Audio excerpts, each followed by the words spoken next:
In almost every judicial examination, there is a question on set off. Even in higher judicial examinations, also problem based on set off were asked. So let's start. To understand set off and counterclaim, let's take an example. Actually, set off is a shield and counterclaim is a sword. एक ढाल है तो दूसरा तलवार है. कैसे? आइए हम एग्जाम्पल से समझते हैं इसको. सपोज आपने एक रिकवरी सूट फाइल करा. यू आर द प्लेंटिफ, क्योंकि आपने रिकवरी सूट फाइल करा. जिसके अगेंस्ट फाइल करा, ही इज डिफेंडेंट. अब डिफेंडेंट को क्या राइट है? Defendant has a right to claim set off. तो होता क्या है सेट ऑफ? क्या क्लेम किया गया है? मान लीजिए आपने 20,000 रुपीज की रिकवरी क्लेम करी है कि मुझे मेरे 20,000 रुपीज तुमने देने हैं, तुमने नहीं दिए हैं. अब डिफेंडेंट ने क्या कहा? डिफेंडेंट ने कहा ठीक है, आपने 20,000 की रुपीज की रिकवरी तो क्लेम करी है, बट डिफेंडेंट ने कहा कि मेरा भी एक क्लेम है, मेरे भी एक डिक्री हुई है मेरे फेवर में 15,000 रुपीज की, जो कि प्लेंटिफ आपने पे नहीं करा है. अगर डिफेंडेंट उसके लिए दूसरा सूट फाइल करता है तो मल्टीप्लिसिटी ऑफ सूट्स होंगे, कोर्ट का टाइम वेस्ट होगा. तो इसके लिए civil procedure code order 8 rule 6 recognize the concept of set off. Set off actually is a cross claim which partly offsets the original claim.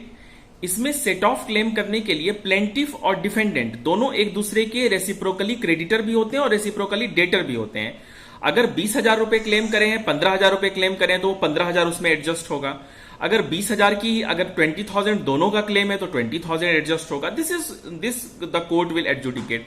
तो ये राइट है defendant का, ये क्लेम कर सकता है सेट ऑफ में.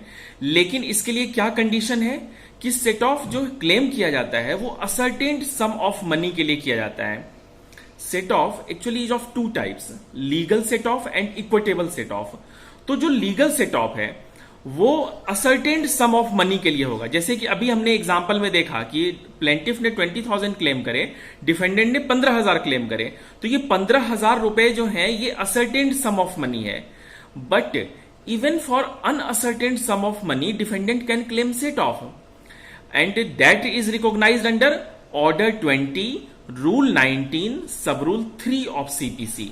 Order 20 rule 19 sub rule 3 of CPC equitable set off, जहां पर मनी असर्टेन्ड नहीं है. जैसे कि एग्जांपल देता हूं आपको, मेरे सर्वेंट ने मुझे स्यू करा कि मैंने उसे सैलरी नहीं दी है. मैंने क्लेम करा, मैंने जो क्लेम अगेंस्ट क्लेम में मैंने क्या क्लेम करा? मैंने क्लेम करा नौकर ने, सर्वेंट ने अपने नेग्लिजेंस की वजह से, अपने मिसकंडक्ट की वजह से मेरा नुकसान कराया है. कई सारे मेरे गुड्स का, कई सारी मेरी चीजों का नुकसान हुआ है. तो ये जो क्लेम है इसमें मैंने ये बताया कि मेरा नुकसान हुआ है, but ascertained sum of money नहीं है, अनअसर्टेन्ड सम ऑफ मनी है. तो ये हो गया equitable set off. Order 20 rule 19 sub rule 3 और order 8 rule 6 CPC set off for ascertained sum of money. What is the second difference? In a legal set off, it is not necessary that cross demands arising out of same transaction. But in a equitable set off, cross demands must have been arising out of same transaction. Legal set off में ऐसा जरूरी नहीं है. जैसे मैंने नौकर का example दिया, वो सेम ट्रांजेक्शन है, बट उस रिकवरी सूट, आपने रिकवरी, प्लेंटिफ ने रिकवरी सूट फाइल करा, वो किसी और, वो उसने डेट था उसका. जो डिफेंडेंट ने क्लेम करा वो उसकी डिक्री थी. तो कहने का मतलब है कि सेम ट्रांजैक्शन होना लीगल सेट ऑफ के लिए जरूरी नहीं है, but in a claim of equitable set of same transaction में होना जरूरी है. थर्ड डिफरेंस क्या है इन दोनों में, लीगल सेट ऑफ और इक्विटेबल सेट ऑफ में? कि लीगल सेट ऑफ को you can, plaintiff can claim, sorry defendant can claim it as a matter, as a right, and court is bound to decide it, court is bound to adjudicate on it. But in the case of equitable set off, defendant cannot claim it as a right, उसको right की तरह claim नहीं कर सकते. And court also has discretion to refuse adjudication on it. Court की भी description है उसमें, तो लीगल सेट ऑफ और इक्विटेबल सेट ऑफ, और लीगल सेट ऑफ में कोर्ट फी लगती है, इक्विटेबल सेट ऑफ में कोर्ट फी नहीं लगती है। तो ये डिफरेंस है जिसको आप अंडरस्टैंड कर लें लीगल सेट ऑफ और इक्विटेबल सेट ऑफ को। अब आते हैं काउंटर क्लेम के ऊपर। काउंटर क्लेम क्या है? जो कि मैंने कहा था कि ये तलवार है, ये विपन है। कैसे? आइए समझते हैं। Order 8 rule 6A CPC recognise करती है इसको, 6A to Z। तो ये आफ्टर अमेंडमेंट 1976 में जो सीपीसी की अमेंडमेंट हुई उसमें ये इंट्रोड्यूस किया गया इस कॉन्सेप्ट को। तो काउंटर क्लेम में क्या होता है कि जो कॉज ऑफ एक्शन है वो अक्रू करता है डिफेंडेंट के लिए। जैसे उसी ट्रांजेक्शन में सपोज एक एग्जांपल से मैं आपको अंडर बताता हूं। मैंने एक इंजंक्शन सूट क्लेम करा, इंजंक्शन क्लेम करा कि ये प्रॉपर्टी है, ये लैंड है, इस लैंड के ऊपर इसकी एंट्री नहीं होनी चाहिए। उसके लिए मैंने एक इंजंक्शन सूट फाइल करा, सूट फॉर इंजंक्शन। ठीक है। अब डिफेंडेंट ने क्या कहा? डिफेंडेंट ने कहा कि नहीं, मेरा भी ओनरशिप है इसके ऊपर एडवर्स पोजीशन से, या मेरा भी टाइटल है, या मेरा कोई राइट है। तो वो एक सेपरेट कॉज ऑफ एक्शन, जो सेपरेट कॉज ऑफ एक्शन वहां पर अक्रू करा, जिसके लिए डिफेंडेंट अलग सूट फाइल करता, जिसमें वो डिफरेंट सूट में डिसाइड होता तो वो डिफेंडेंट उसी सूट में प्लेंटिफ के अगेंस्ट फाइल कर सकता है। Thus set off is a statutory defence to plaintiff section, where as counter claim is a substantially a cross action. तो अब ये क्लियर हो गया कि कैसे सेट ऑफ शील्ड है और काउंटर क्लेम सोर्ड है। और सेट ऑफ में क्या था कि set off ascertain sum of money के लिए होता था, बट काउंटर क्लेम के लिए ऐसा जरूरी नहीं है कि counter claim arising out of same transaction होना ही चाहिए। तो ये था सेट ऑफ और counter claim. Let's move to other part. Now I discuss different problems, different questions that were asked in different examinations.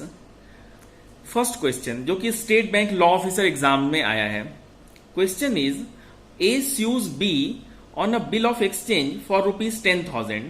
A sues B on a bill of exchange for rupees 10,000. B holds a judgment against A for rupees 15,000.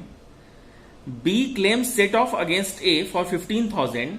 Will B succeed? Give reasons and also refer relevant provisions in this regard. Answer is yes, of course yes, जो मैंने example अभी discuss करा, क्योंकि B holds a judgment against A और वो judgement है for rupees 15,000। A ने जो स्यू करा था 10,000 के लिए स्यू करा था। B डिफेंडेंट है, defendant has a right to claim set off rupees for rupees 15,000। Answer is yes. Next question. This question was asked in UP Judicial Services Men's Examination. A sues B on a bill of exchange. B alleges that A has wrongfully neglected to insure B's goods. A sues B on a bill of exchange. B alleged that A has wrongfully neglected to insure B's goods and is liable to him in compensation which he claims to set off. Will B succeed in his claim of set off?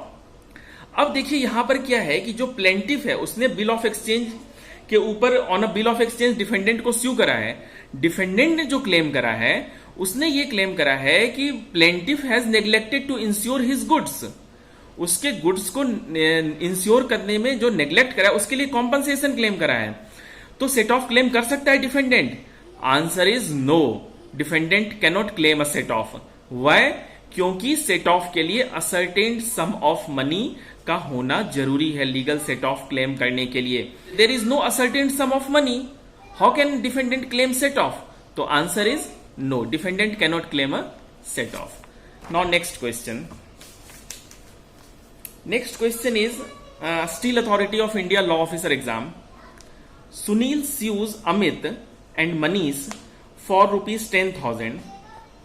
In the same suit, Amit claims set off of a debt of rupees 3,000 due to him by Sunil.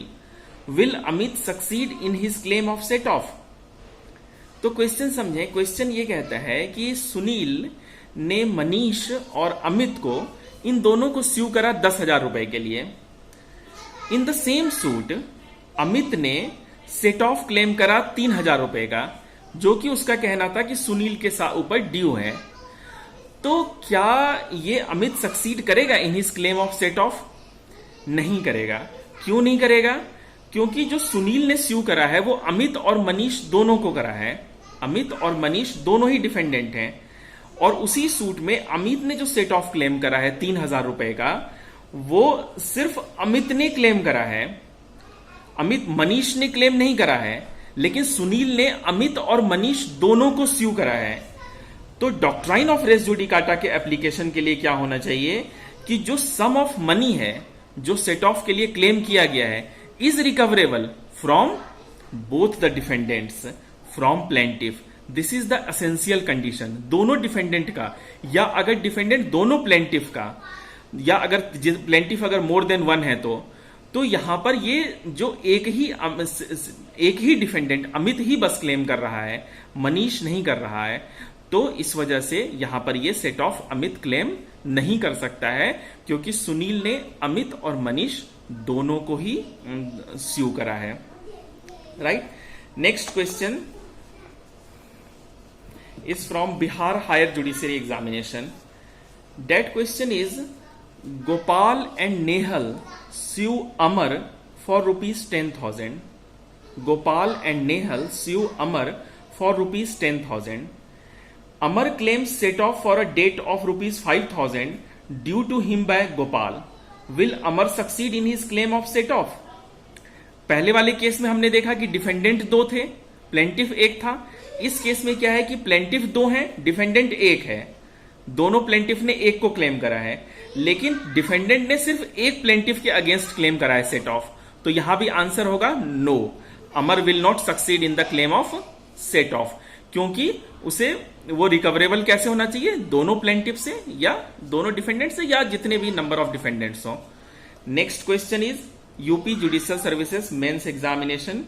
Question is, A dies intestate and in debt to B. C takes out administration to A's effect and B buys part of effects from C. In a suit for purchase money by C against B, the latter wants to set off the debt. Answer with reasons. In this question, B cannot set off the debt. Why? क्योंकि different character में है, एक Wendy के character में है, एक vendor के character में है, एक रिप्रेजेंटेटिव के कैरेक्टर में है। तो सेट ऑफ क्लेम करने के लिए दोनों सेम कैरेक्टर में होने चाहिए, तभी सेट ऑफ क्लेम कर सकते हैं। तो this is set off and counter claim, equitable set of, legal set off, order 8 rule 6, order 8 rule 6A, order 20 rule 19(3) of CPC. I hope you all have enjoyed. Thank you for joining. Thank you so much.